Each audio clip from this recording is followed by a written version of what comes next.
In this lecture, we discuss about the reduction formula for definite integral.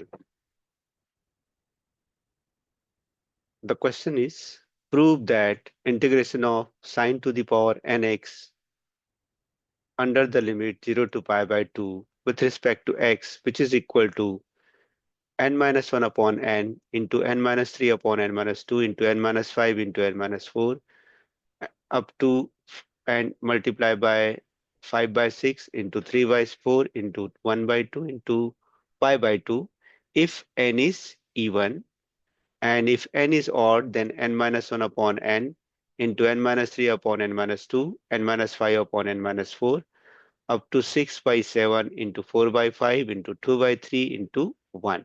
So the value of, if we have already seen what is the reduction formula of sine to the power nx dx, but at that time the integration was indefinite integral. But now if we take the limit from 0 to pi by 2, so it has two values. It depends upon the value of n. If the value of n is even, then we will get this result, and if the value of n is odd, then we get this result. So let us try to prove this result. We know that the reduction formula of sine to the power integration of sine to the power nx with respect to x is given by integration of sine to the power nx with respect to x, which is equal to minus sine to the power n minus 1x into cos x divided by n plus n minus 1 upon n into integration of sine to the power n minus 2x with respect to x. Now, this is what it is, the reduction formula of sine to the power nx with respect to x in the indefinite integral. So now let us try to put the limit from 0 to pi by 2. So integration of sine to the power nx dx, nx with respect to under the limit 0 to pi by 2 with respect to x, which is equal to, we have to just put the limit from 0 to pi by 2 of minus sine to the power n minus 1x into cos x upon n plus n minus 1 upon n into integration of sine to the power n minus 2 under the limit 0 to pi by 2 with respect to x.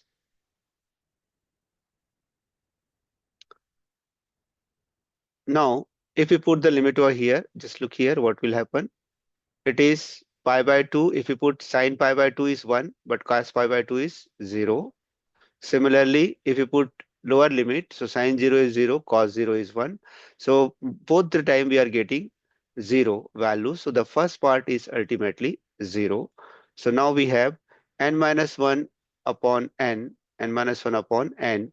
And now if we again replace the same thing, since integration under the limit 0 to pi by 2 of sine to the power nx dx is nothing but n minus 1 upon n into integration under the limit 0 to pi by 2 of sine to the power n minus 2x dx. So now, if we write down what is the reduction formula of integration of sine to the power n minus 2 with respect to x under the limit 0 to pi by 2 will be n minus, here since it is n, then it is n minus 1. So this is n minus 2, so it will become n minus 3. Similarly, this is n, so it will be n minus 2 minus n minus 2. So we are getting n minus 1 upon n into n minus 3 upon n minus 2 into integration of sine to the power n minus 4x under the limit 0 to pi by 2 with respect to x. If we again expand it, we will write down n minus 5. Just look here, n minus 1, n minus 3, n minus 5, and n minus 2, n minus 4, and it will be n minus 6. So now if we write down in the same manner, we are getting, it can be written as this in is equal to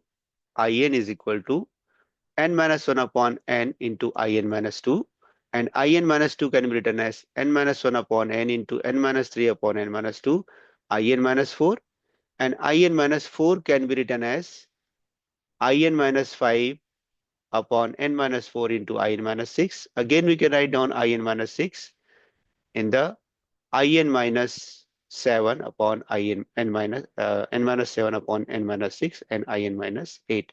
So if we go ahead, then we are able to write down the last value will be either I1 or it will be I0. It depends upon what is the value of n is even or odd. Suppose n is even, then we get here, suppose this is 8 for example, so 8 minus 8 is 0, so we get I0.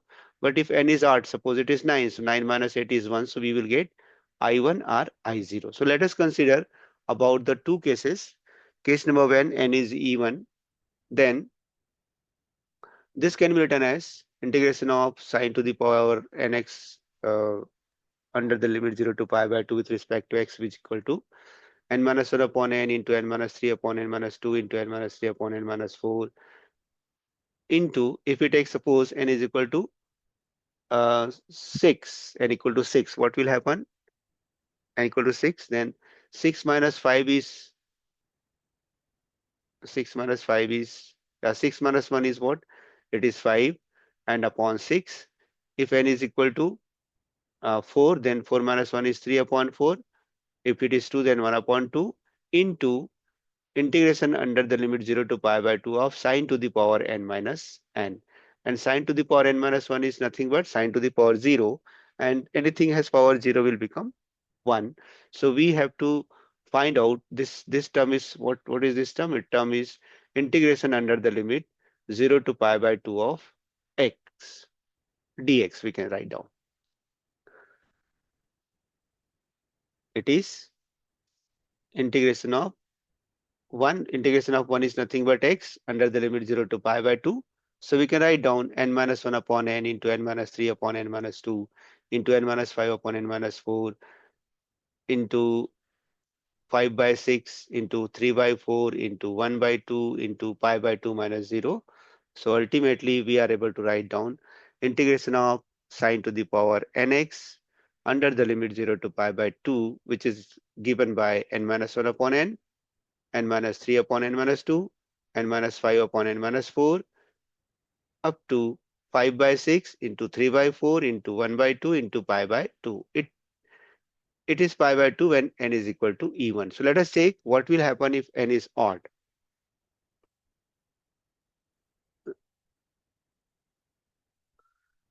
So case number 2 is what? If n is odd, then integration under the limit 0 to pi by 2 of sine to the power nx dx is n minus 1 upon n minus 3 upon 2 into n minus 5 upon n minus 4 into 6 by 7. Like, let us see here.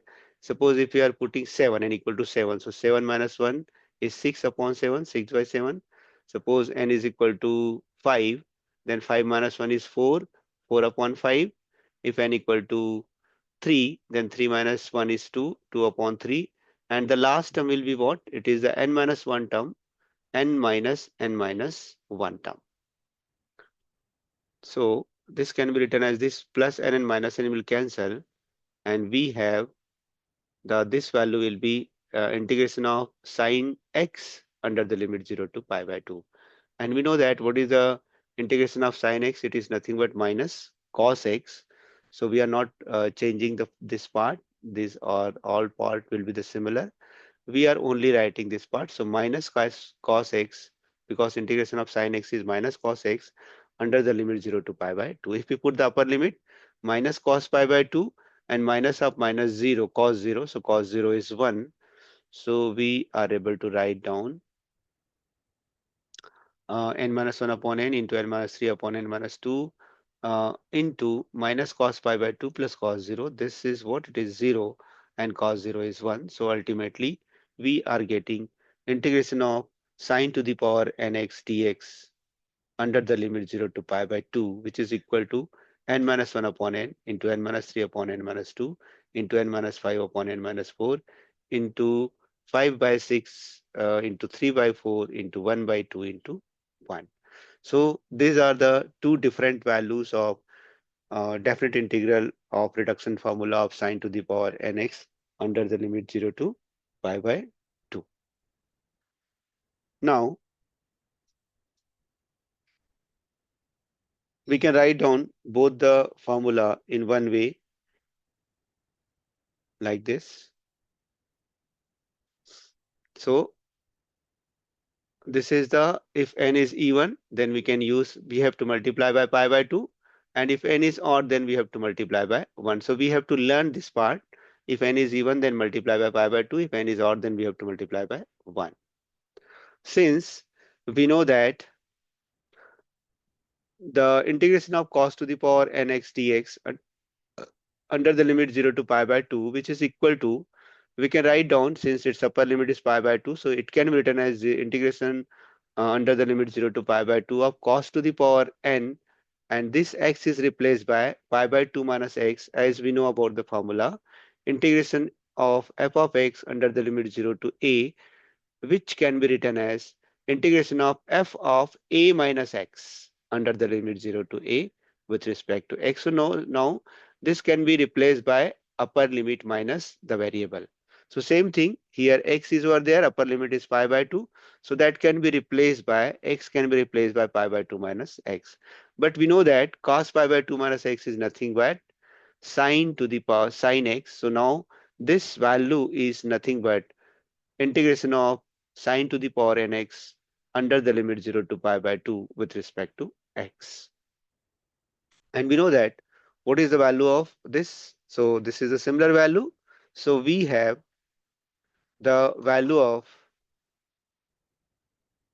integration of sine to the power nx under the limit 0 to pi by 2, or integration of cos to the power nx under the limit 0 to pi by 2, both have the same values. So no need to confuse over here. If we learn the one formula, that can be also applicable to the cosine function. And if we know that what is the formula for cosine function, then we can also write down the formula for the sine function.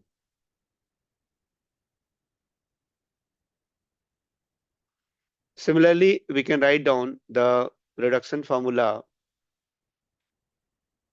of integration under the limit integration of sine to the power mx cos to the power nx dx, which is equal to sine to the power m plus n x into cos to the power n minus 1 x upon m plus n minus 1 upon m plus n into integration of sine to the power mx into cos to the power n minus 2 x with respect to x. So now, as we have already seen in case of previous example, so we can also write down the definite, if we apply this indefinite formula into the definite integral, we can write down the formula as like this.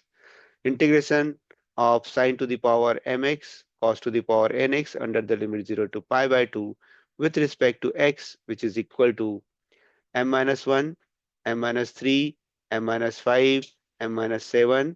So this we are either getting 2 or 1. It depends upon what is the value of m.